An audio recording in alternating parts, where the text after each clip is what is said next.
இருக்கவும் நேற்று சந்தித்திருக்க வேண்டும். நேற்று சந்திப்பதற்கு பதிலாக இன்று சந்திக்கிறோம்.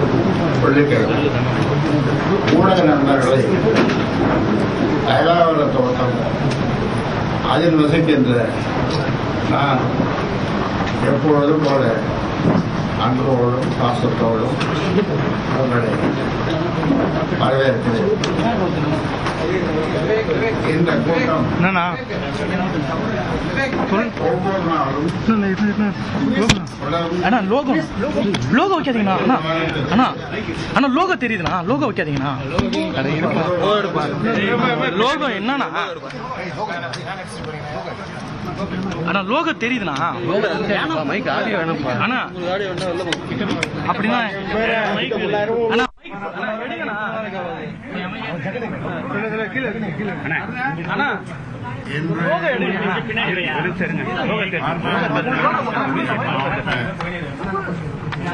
பொறுப்பாளர்கள், செயலாளர்கள், தலைவர்கள், மற்ற பொறுப்பாளர்கள் நீங்க வைங்க. நம்ம வேணா சொல்ல இப்படி பிடிங்க. நீங்க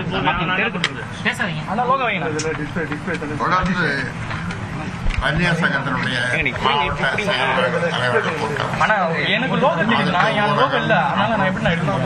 இளைஞர் சங்கம், மகளிர் சங்கம், மாணவர் சங்கம், பசுமை தாயகம் ஊடகம் இப்படி தொடர்ந்து ஒவ்வொரு நாளும் கூட்டங்கள் இங்கே நடந்து போகிறோம். இது முதல் கூட்டம். இந்த கூட்டத்தினுடைய நோக்கம் 50 தொகுதிகளிலே பாட்டாளி மக்கள் கட்சியினுடைய பொறுப்பாளர்கள் இங்கே வந்திருக்கின்ற பல்வேறு காலகட்டங்களிலே பல்வேறு சோதனைகளை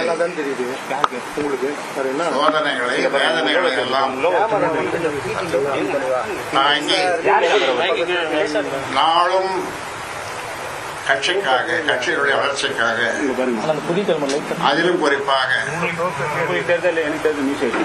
50 தொகுதிகளில் நாம் வெற்றி பெற வேண்டும், ஆட்சி அமைக்க வேண்டும் என்ற வகையிலே அவர்களுக்கு ஆலோசனை நான் சொல்ல, அவர்களது ஆலோசனையை நான் கேட்க,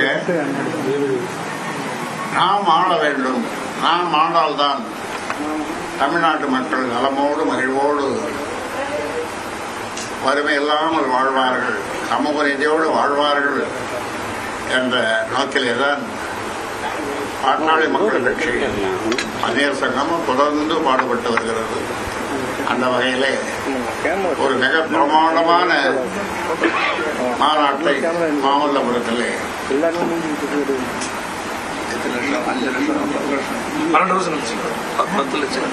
10 லட்சம் மக்கள் கூடிய மாநாட்டை நீங்கள் ஊடகங்கள் பார்த்திருப்பீர்கள்.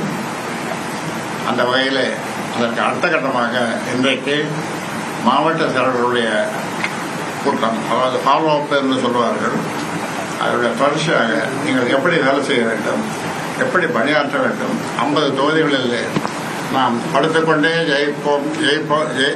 ஜெயிப்பது என்று சொல்லுவோமே, அது மாதிரி படுத்துக்கொண்டே ஜெயிக்கிறது எப்படி என்ற வித்தையை, எனக்கு தெரிந்த வித்தையை அவர்களுக்கும் தெரிய சொல்லிக் கொடுத்திருக்கிறேன்.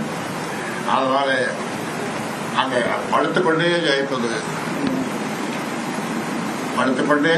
என்று சொன்னால் 50 தொகுதியிலே ஒரு மாதத்தில் தேர்தல் வைத்தாலும் அதில் குறைந்தது 40 தொகுதியிலே வெற்றி பெற வேண்டும் என்ற நோக்கோடு இவர்களுக்கு அறிவுரை சொல்ல, அவர்கள் சொல்லுகின்ற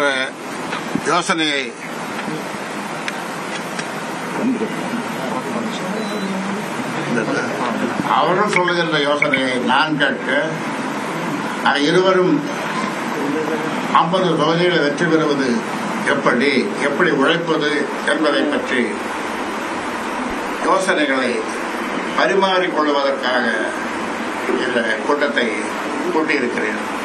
அதனாலே உங்களுடைய வாழ்த்துக்கள், ஊடகங்களுடைய வாழ்த்துக்கள் எப்பொழுதும் எனக்கு 45 ஆண்டு காலமாக நீங்கள் கொடுக்கிறீர்கள், கொடுக்க போகிறீர்கள்.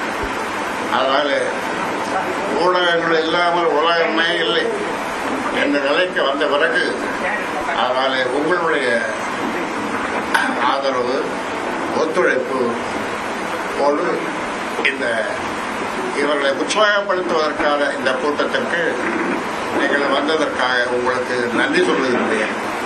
உங்களுடைய உற்சாகம், நீங்கள் இதை வெளிப்படுத்த போகின்ற ஊடகத்திலே வெளிப்படுத்த போகின்ற விதம், இவர்களை உற்சாகப்படுத்துவதற்காக கூட்டப்பட்ட, அவருடைய யோசனைகளை கேட்பதற்காக கூட்டப்பட்ட இந்த கூட்டத்திலே அவருடைய கருத்துக்களை நானும் கேட்டு சில கருத்துக்களை நானும் சொல்ல கௌரவ தலைவர் ஓய்வறிய உழைப்புடைய தியாகச்சம்மல் ஜே.கே. மணி அவர்கள் இங்கே வந்திருக்கிறார்கள். சட்டமன்ற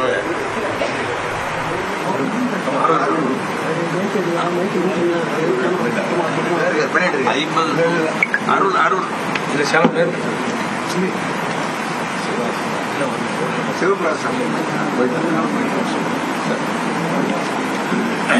நம்ம அருள் சட்டமன்ற உறுப்பினர் வந்திருக்கிறார். பொதுச் செயலாளர், நிரந்தர பொதுச் செயலாளர் 4 முறையா 4 முறை பொதுச் செயலாளராக வழிவேலன், நம்முடைய மாவீரன் மா.க. ஸ்டாலின், கோபி, பாண்டிச்சேரி கணபதி, மாவட்ட செயலாளர்கள், மாவட்ட தலைவர்கள், முன்னாள் சட்டமன்ற உறுப்பினர்கள், மேகநாதன், நிறைய பேர் வந்திருக்காங்க. அதனால அவ்வளவு பேரையும் சொல்வதற்கு நேரம் இல்லை. உங்கள் நேரத்தையும் நான் எடுத்துக்கொள்ள விரும்பவில்லை. அதனாலே எங்களுக்கு இந்த தொடக்கத்திற்கு கட்சி வளர்ச்சிக்காக பேசப்போகின்ற நாங்கள் உங்களுடைய ஊடகங்களுடைய வாழ்த்துக்களை எங்களுக்கு தெரிவிங்கள். நீங்கள் எங்களுக்கு உங்களுடைய வாழ்த்துக்களை தெரிவித்து விட்டோம் என்று நான் எடுத்துக்கொள்கிறேன்.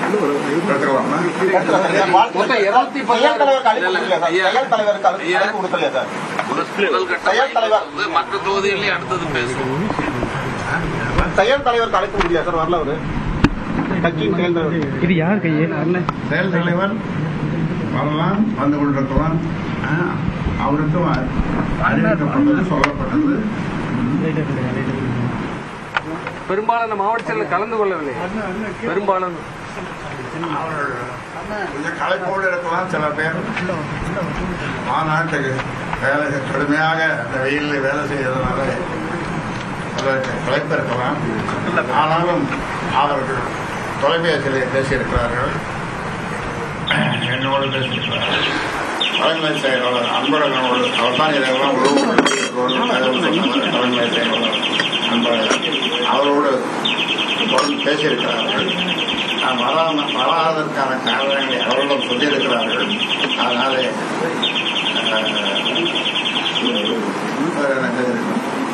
சார், 12 ஆண்டுகளுக்கு பிறகு வன்னியர் மாநாடு நடந்தது. எந்த ஒரு அசம்பாதம் இல்லாம பிரச்சனை சிறப்பா நடந்து முடிஞ்சிருக்கு. அந்த மாநாட்டுல வந்து அன்புமணியை நீங்க பாராட்டவே இல்லை அப்படின்னு ஒரு வருத்தம் எல்லாருக்குமே இருக்கு சார், தொண்டர்களுக்கு.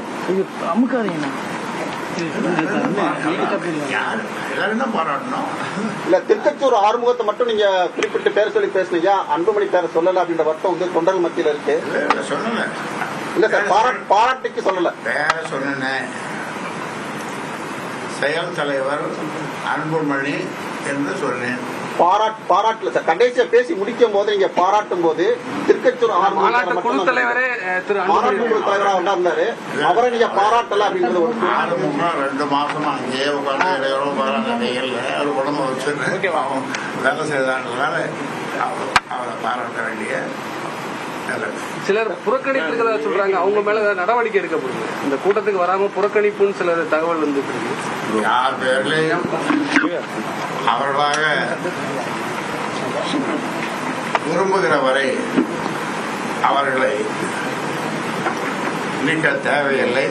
சில பேர் அவர்கள் விருப்பம் தெரிவிப்பார்கள், இதனால் இனி செயல்பட முடியாது, நான் களைப்பாக இருக்கிறது அல்லது ஏதாவது இருக்கிறது, காரணம் இருக்கிறது, உடம்பு சரியில்லை என்று எவ்வளவு சொன்னால் அவர் விருப்பப்படி அவர் மாற்றப்படுவார்கள், அவ்வளவுதான். வேற மாற்றப்படி மாற்றணும்னு ஒரு அவசியம் ஏற்படவில்லை. சார், வழக்கமா பிற கட்சியில வந்து பதவிக்காக கோஷ்டி பூசல் அடிக்கிறது வழக்கமான ஒரு விஷயம். ஆனா நம்ம கட்சியில பதவிக்காக கோஷ்டி பூசல் என்பது ஒரு வழக்கமான விஷயம். ஆனா பாமக அப்பாவுக்கு மகனுக்குமே இதே ஒரு கோஷ்டி பூசல் இருக்கு அப்படின்னு சொல்லி கருத்து நடவுது. அதெல்லாம் இல்ல. இங்க கோஷ்டின்றது ஒண்ணும் கிடையாது. ஆமா, நீங்களே வந்து கோஷ்டின்றது எப்ப வரும்னாக்கா மார்கழி மாசத்துல பஜனை பாடிட்டு போகும்போது அந்த பஜனை கோஷ்டி தான் வரும்.